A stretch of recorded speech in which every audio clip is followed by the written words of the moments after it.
What kind of a toll would you say that this has all taken on you? I was extremely anxious.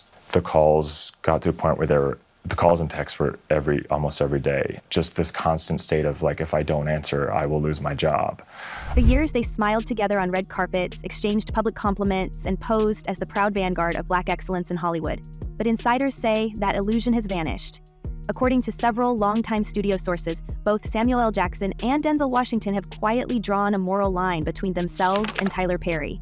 They aren't feuding, they're withdrawing. One veteran producer described it as a refusal disguised as distance. These are men known for mentoring young Black artists, men who treat their reputations like sacred relics. Now, people close to them insist they no longer see Perry as a creative equal, much less a spiritual one. What began as respect for a self-made pioneer has curdled into private contempt for what they allegedly view as an empire built on caricature and compromise. The same mogul who once stood for redemption stories and faith-based inspiration now faces quiet excommunication from the peers who define integrity in Black Hollywood. Perry accuser Derek Dixon sits down in a TV interview for the first time, sharing allegations of workplace assault and harassment. That silence became louder in June 2025, when the headlines shifted from box office success to courtroom scandal. Actor Derek Dixon filed a $260 million lawsuit accusing Perry of harassment and coercion on the set of The Oval. Perry's legal team immediately called the case a cynical scam, dismissing every allegation as fabricated. But the moment Dixon sat down for his televised interview, saying he could no longer stay silent, the temperature changed. Viewers heard the emotion in his voice, the tremor that doesn't come from rehearsal. Overnight, the story spread from gossip blogs to network news. It was no longer internet chatter, it was national conversation. Industry insiders tell us that was the moment the private unease around Perry hardened into public avoidance. One agent put it bluntly, that was when the silence broke. We all have our individual challenges. It's cliche, money don't make it better. It don't.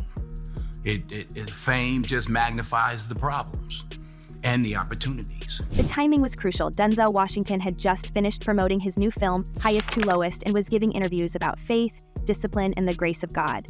His worldview leaves little room for moral gray zones. For a man who speaks often about being filled with the Holy Spirit and walking a path from hell to hallelujah, the allegations against Perry, true or not, crossed a spiritual boundary. Friends say it turned his quiet discomfort with Perry's material into outright disgust. To Denzel, this was not just about art, it was about example. When the face of faith-based entertainment is accused of manipulating subordinates behind closed doors, the contradiction is too loud to ignore. I don't want to, lord it over you because you see me or I'm famous. I'm famous because you think I'm famous. Don't ask my characters. Don't ask Nick Fury to be your role model. Don't ask Mace Windu to be your role model. Don't ask Jules Winfield to be your role model. If you're talking about Samuel Jackson, I'm a professional. I show up at work on time, I know my lines, I hit my marks, and I treat the other actors and the crew members with respect. In the weeks after the lawsuit surfaced, something subtle began to happen. Jackson and Washington stopped mentioning Perry's name altogether.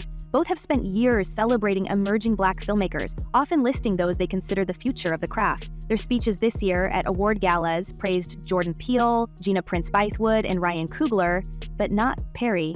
To the casual listener, it might have sounded like over. To Hollywood insiders, it was a signal. The quiet removal of a colleague from the pantheon. In this business, omission can wound deeper than open criticism. And when it comes from figures as respected as Denzel and Sam Jackson, it becomes a public verdict delivered without words. By midsummer, the message had filtered through the ranks. Alfonso Ribeiro, best known for The Fresh Prince of Bel-Air, responded sharply to a fan who suggested Perry could revamp his career. Ribeiro's answer, "I don't ever want that man to do anything for me," hit social media like a thunderclap. It was raw, blunt, and free of Hollywood politeness. For a working actor to risk alienating one of the industry's wealthiest producers takes nerve or disgust, or both. It suggested that the disdain once limited to elite circles was now trickling down to the broader community. Former Perry collaborators began quietly sharing stories about exhausting work schedules, rushed productions, and a studio culture driven by fear rather than creativity. Looking for money to buy your silence? No, I think I was looking for accountability on to what he did. I think what he did was wrong, and it needed to be something that would deter him from doing this to somebody else. Meanwhile, Perry's team fought back in court and in the press. His filings painted Dixon as an opportunist, angry that his pilot script had not been sold. They argued the claims should be thrown out for jurisdictional reasons and called Dixon a man who needs help. The documents detailed a counter-narrative of friendship turned betrayal, of an employee exploiting access for personal gain. But legal arguments couldn't control perception. Accusations text message evidence, never fully denied inauthenticity, kept circulating online. The conversation wasn't about guilt or innocence anymore. It was about power and pattern. When a producer known for faith-based storytelling faces this kind of scandal, the optics alone can erode reputations built over decades. 5. Tell us about the first time you ever met Tyler Perry. Yeah, I met him at his studio opening party in 2019. I was working for an events company, and we met, and he said to me, are you an actor? And I said, well, not right now. I'm working on it, but not right now. And he said, yeah, you are. We need to talk. You should get my number and we'll... By late summer, journalists began whispering about another threat on the horizon, an unauthorized 3-part documentary titled Surviving Tyler Perry. According to production insiders, the project, reportedly subtitled Maxine's Monster, aims to put decades of grievances on the record, featuring former cast and crew members willing to speak on camera. The mere existence of the documentary has, according to sources close to Perry's camp, triggered panic inside his legal offices. Attorneys have allegedly issued warning letters to potential participants, while public relations strategists prepare counter-campaigns. For critics, the project represents long-awaited accountability. For Perry's allies, it looks like coordinated character assassination. Either way, the moral high ground he once occupied is now a battlefield. Industry veterans we've spoken to describe a sense of collective unease. Perry's studio in Atlanta, once celebrated as a symbol of Black independence, now feels to some like a fortress under siege. Crews whisper about tighter DA controls and staff turnover.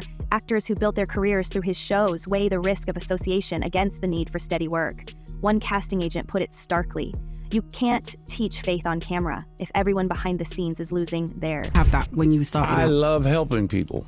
Nothing I love more. I love helping people. I've always been that way. The first part of your life you learn. The second part you earn.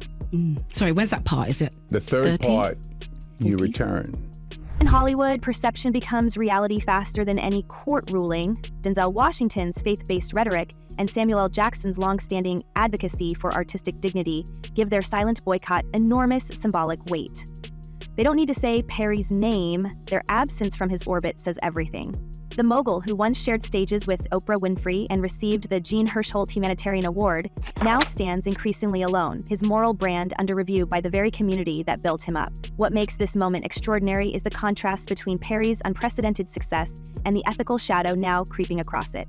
Here is a man who owns one of the largest film studios in the United States, a creator whose name once meant opportunity for hundreds of Black artists. Yet today, some of those same artists are preparing to appear in a documentary designed to dismantle the myth.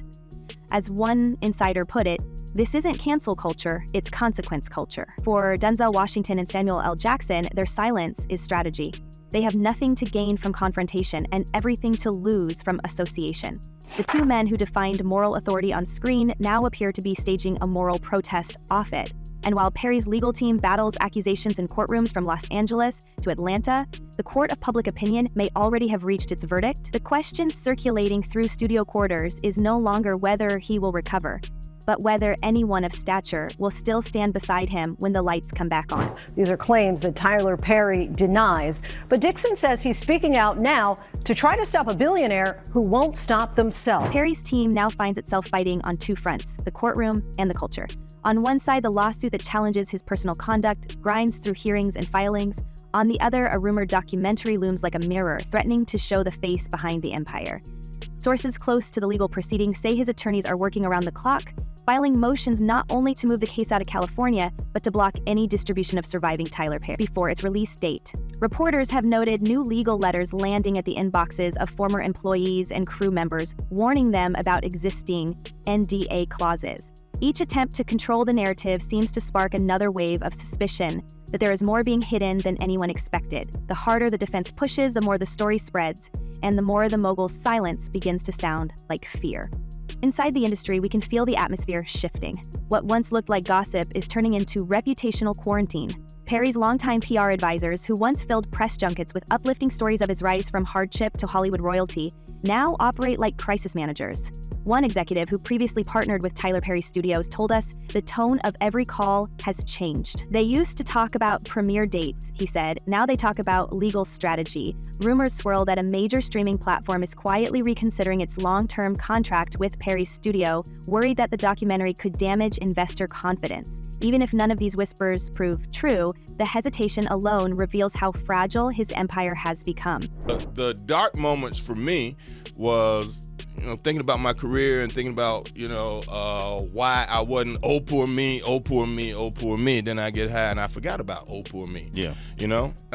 But for me, see, I have a direct correlation between getting sober and success. The disdain from peers like Denzel Washington and Samuel L. Jackson only intensifies the blow. For these two men, whose careers have been rooted in purpose and principle, the accusations against Perry strike at something sacred. Washington's decades-long commitment to moral storytelling, shaped by faith and discipline, has become a standard for Black artistry. Jackson, meanwhile, has built his career on complexity and dignity, choosing characters that challenge stereotypes rather than repeat them.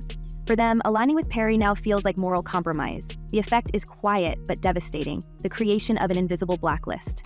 No one has to announce it, because every unreturned call, every skipped award mention says the same thing.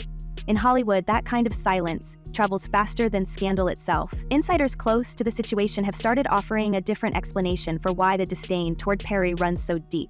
Beyond the legal chaos and cultural criticism, they point to something far more personal: his need for total control. For 2 decades, Perry has famously written, directed, and produced nearly everything under his own banner. He often boasts that he doesn't use a writer's room and rarely allows outside creative input. What began as a symbol of self-sufficiency has now become a warning sign to many in the industry. Behind the scenes, colleagues describe an atmosphere where collaboration feels impossible, where one man's vision outweighs every other voice on set. To actors who thrive on creative exchange, that kind of command doesn't feel like genius. It feels like suffocation. A loving community, and people who make you understand that you are great people, and there's a reason that they do this to you. That they try to keep you back because you are the richness of what the world is.